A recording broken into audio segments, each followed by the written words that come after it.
সেই মানুষ প্রকৃত অর্থে সুখী মানুষ, ধনী মানুষ, একই সাথে আল্লাহর প্রিয় মানুষ, ভালো মুসলমান, যে প্রত্যেকটা অবস্থাকে সে ওয়েলকাম করে, আলহামদুলিল্লাহ বলে। দুনিয়াতে সবকিছু যদি মনমতো হয় তাহলে এটা তো জান্নাত হয়ে যাবে। সবকিছু মনমতো হবে না। অনেকে দেখবেন অমুকে আমার সাথে এটা কিভাবে করলো, কিভাবে এটা বলতে পারলো, এই কথাটা সে কেমনে বলতে পারলো, আমি মেলাতে পারতেছি না। আমি কেন, এটা আশ্চর্যের কি আছে? চামড়ার ঠোঁট দিয়ে সবই বলা যায়, বলছে, বোঝেন, এটা তো আমি আশা করি না। তা আপনি যা আশা করবেন সব মন মতোই যদি হয় তাহলে তো জান্নাত হয়ে যাবে। আপনার আশার বিপরীত কিছু হবে দেখেই তো দুনিয়া। না না, সে কিভাবে এটা আমারে বলতে পারলো, আমার মাথায় ধরতেছে না, কেমনে এটা বলতে পারলো। আরে কেমনে বলতে পারলো, আমি তো বলতে পারবো আপনাকে, কোনো ব্যাপার না তো। সবকিছুকে ইজিলি নেওয়া, এটা হলো মানুষের দুঃখ দুর্দশা দূরের প্রধান মাধ্যম, প্রধান উপায়। কোন প্রকার বিপদ আপদ হলে আমরা ধৈর্য ধারণ করতে পারি না, ভাই সবরটা কখন করবেন? তাহলে আপনার মনের বিরুদ্ধে হবে, চাওয়ার বিরুদ্ধে হবে, আশা যা করছেন তার উল্টাটা হবে।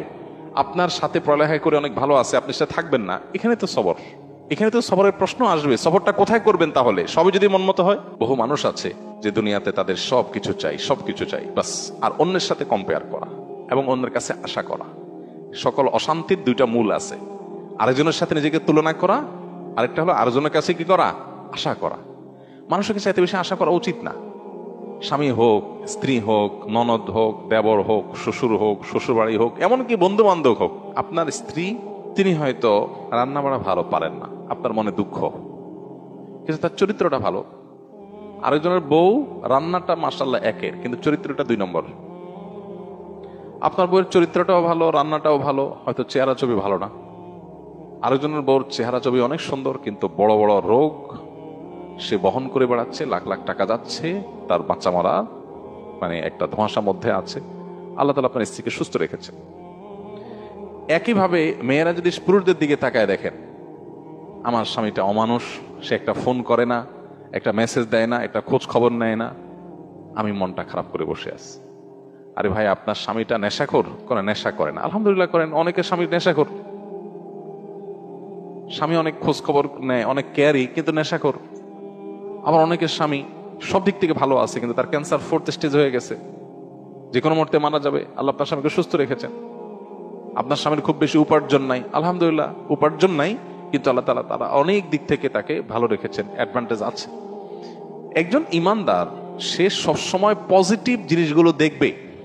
শেখ মোহাম্মদ মোতাওয়াল্লিয়া শারবি, মিশরের একজন বড় স্কলার, কোরআনে কারীমের একজন বড় মুফাসসির, তার একটা ছোট স্ট্যাটাসে তিনি লিখেছেন যে কারোর ঘর যদি চুরি হয়ে যায়, চুরি হয়ে চোরের সব নিয়ে যায়, সব বলতে যা যা নেওয়া গেছে, তারপরও সে ঘরে ঢুকে যদি দেখে যে খাটটা আছে, আলমারিটা আছে, আলমারির ভিতরে সব নিয়ে গেছে, আলমারিটা আছে, সে আল্লাহর কাছে শুকর আদায় করবে, যাক ভারী ভারী জিনিসগুলো নিতে পারে না, আল্লাহ শুকর, এগুলো চোরে নিতে পারে না, এগুলো যদি নিয়ে যেত আমি কি করতাম, যাক আলহামদুলিল্লাহ চোরে নিচে দেখে কিছু গেছে কিছু আছে, যদি আগুন লেগে পুড়ে যেত তো সব ছাই হয়ে যেত।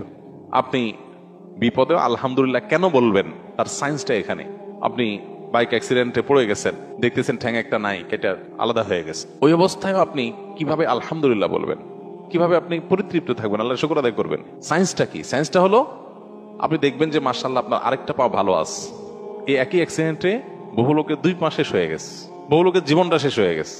আপনি যখন ওইটার দিকে তাকাবেন তখন বললেন আলহামদুলিল্লাহ, ওর সাথে কম্পেয়ার করলে তো আল্লাহ আমাকে ভালো রেখেছে। মানুষ ভালো থাকার জন্য তার মেন্টালিটিটা সবচেয়ে গুরুত্বপূর্ণ। আর এই কথাটাই নবী সাল্লাল্লাহু আলাইহি সাল্লাম মাত্র 3 শব্দে বলেছেন, আল গিনা গিনান নাফস। মানুষের মনের সচ্ছলতা, মনে থেকে যদি কেউ ধনী হয় সে হলো আসল ধনী, সে হলো আসল সচ্ছল। কেউ যদি নিজেকে অভাবী মনে না করে, আর যদি অভাবী মনে করে তাহলে কোটিপতি হওয়ার পরও সে ফকির। কারণ সে চিন্তা করবে আমার চেয়ে বড় কোটিপতি আরেকজন আছে, তাহলে আমার তো নাই। আমি সবসময় চিন্তা করবো আমার চাইতে খারাপ কত মানুষ আছে, আলহামদুলিল্লাহ অনেক ভালো আছে, আমার ভিতরে কোনো দুঃখ নেই। তো এই জন্য এই বিষয়গুলোর জন্য আমাদের মানসিকতার পরিবর্তনটা হলো সবচেয়ে গুরুত্বপূর্ণ বিষয়।